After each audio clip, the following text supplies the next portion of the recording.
Reading 18 from the Psychological Commentaries on the Teaching of Gurdjieff and Ouspensky by Maurice Nicoll, Volume 3. Cormid Uglay, February 16, 1946. Commentary on Giving Up One's Suffering. You have often heard before that the only thing that we can sacrifice in the work is our suffering.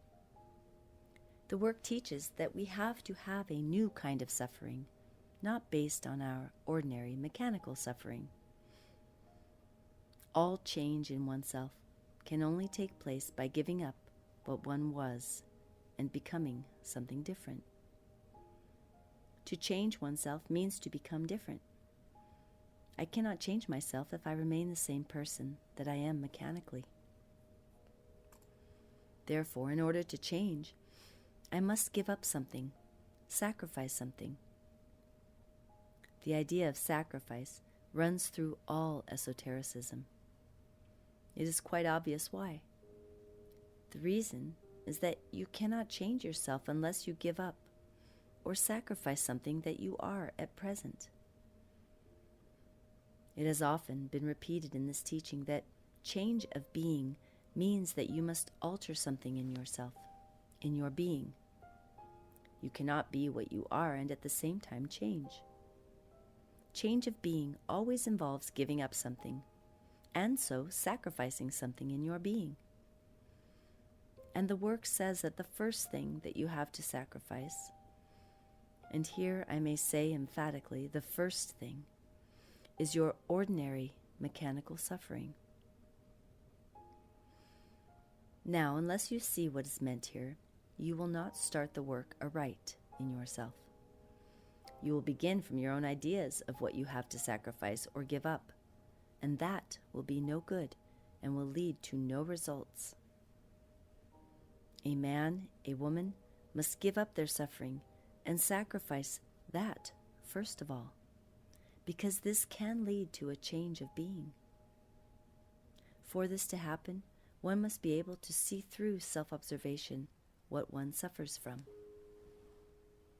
I remember that Mr. Ouspensky spoke very early about this question. He said, first of all, that everyone, without knowing it, has fallen into typical forms of suffering, from which they derive self-justification. Namely, they justify their suffering, and so take it for granted as part and parcel of themselves. He called it a kind of thing that you drag behind you all the time or push in front of you.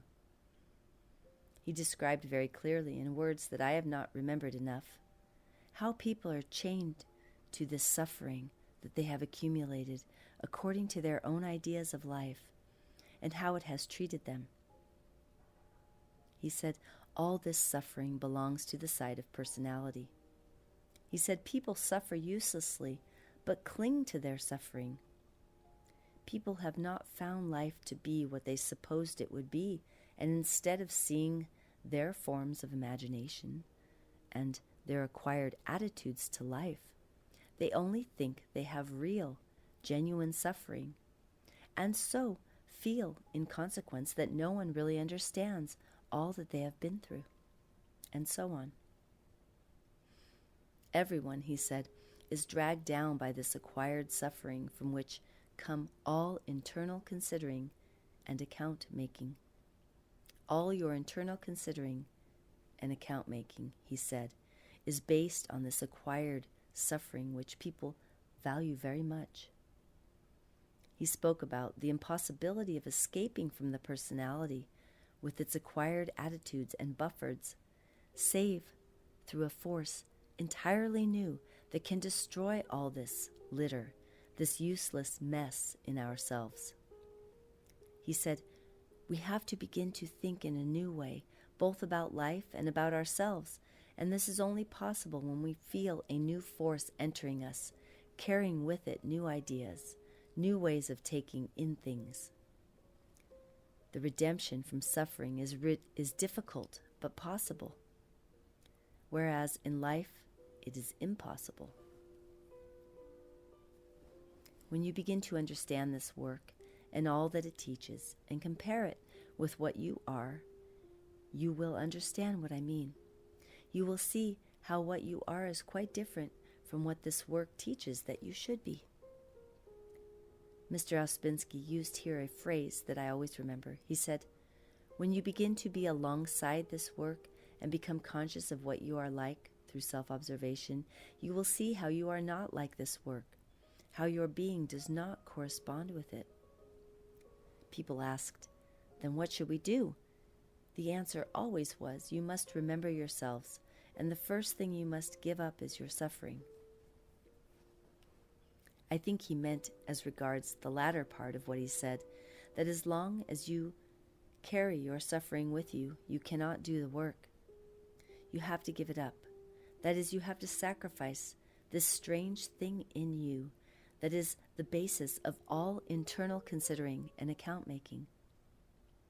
On another occasion, Mr. Ouspensky said, "No one can reach a higher level of being unless he gives up his present forms of suffering." At that time, he was talking about our idea of justice and was emphasizing how what we call justice has nothing to do with justice. He said, justifying yourself is always from your own idea of justice. For example, everyone justifies their negative states.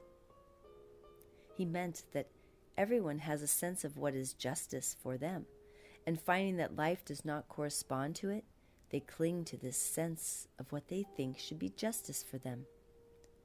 Consequently, we justify our negative states, our internal considering, and our account-making.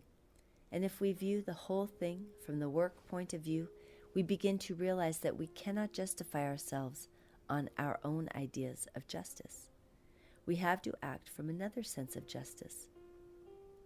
Suppose you talk wrongly in this work, and you are brought to the point of having to confess that you have talked wrongly.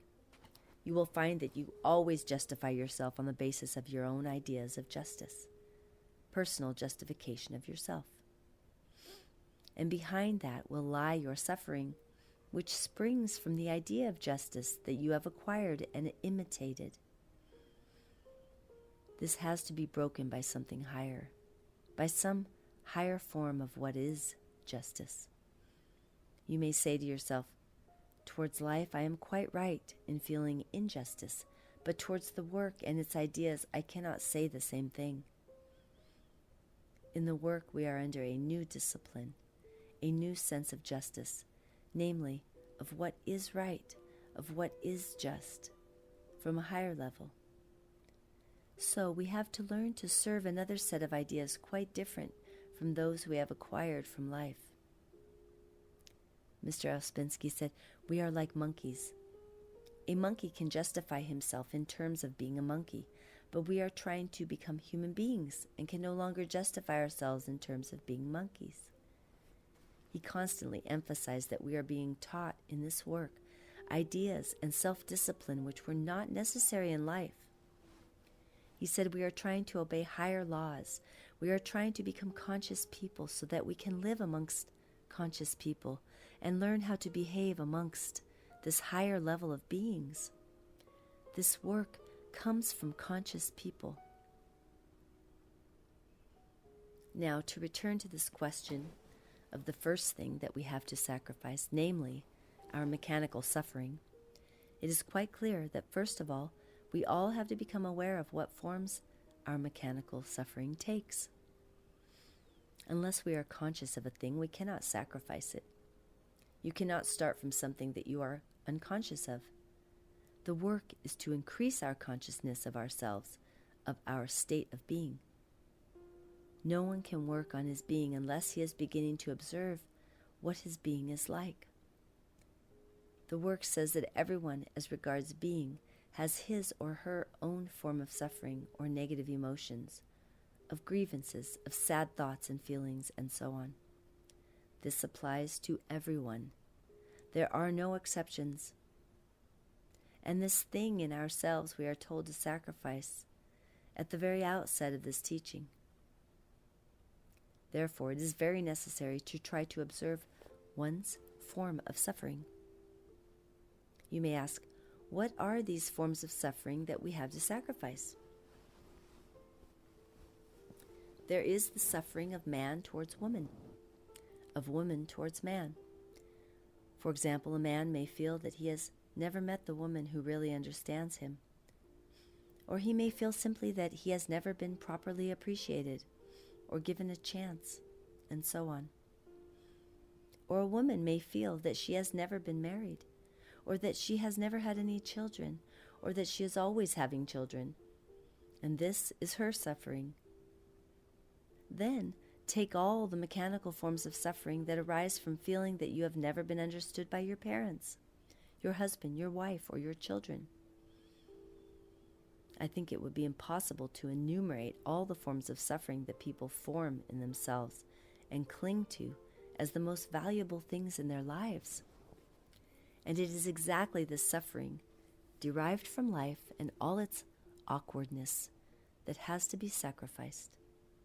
And here I would remind you of what was said recently about if only I had been given a better chance, if only I had had a child, if only I had met the right kind of person, if only the war had not broken out when it did, if only I had not invested my money in German marks, if only I had been taller, if only I had not got the face I have, if only I had had more sympathy in all my troubles. This, if only, is connected with all your mechanical suffering that has to be sacrificed. Another form of suffering is a sense of failure. The strange thing is that this can be enjoyed. A person having made no real effort in life may fail and in a curious way enjoy his failure. Or a person may think he has done his best to make relationship with someone who is difficult for him, and having failed to do so may enjoy his failure. This curious form of suffering cannot be gone into in this paper. As I say, this is a very curious form of suffering, whereby some people adapt themselves to life by being failures and liking to talk about it. But in such cases, you will always find that they have some form of pride or vanity that makes it possible for them to pretend that their failures are genuine, falling back on the feeling that they are or could have been successes at something else, especially if they have pride in their social position, birth, or something of the same kind, in something purely negative, not really themselves. I have sometimes thought that this is the most difficult form to deal with when people admit failure, holding always secretly onto something else. This is a spurious kind of suffering. At the same time, it must be seen through and sacrificed. Behind it lies the sacrifice of pride and vanity. But this example only shows how extraordinarily insincere people are with themselves, and how self-deception makes it possible for them to carry on their lives. We do not see the other side of the whole matter, the dark, unaccepted, unacknowledged side. But that is why the work says that uncritical self-observation lets in a ray of light into this dark side which stands in the way of all individual development in everyone. We are all frauds, but we do not see through our fraudulence, and in the work we must begin with this. All our mechanical suffering is fraudulent, only we will not admit it. Fraudulent suffering is the keynote to what we have to sacrifice. Real suffering is utterly different and always opens us to a higher level. Fraudulent suffering closes us.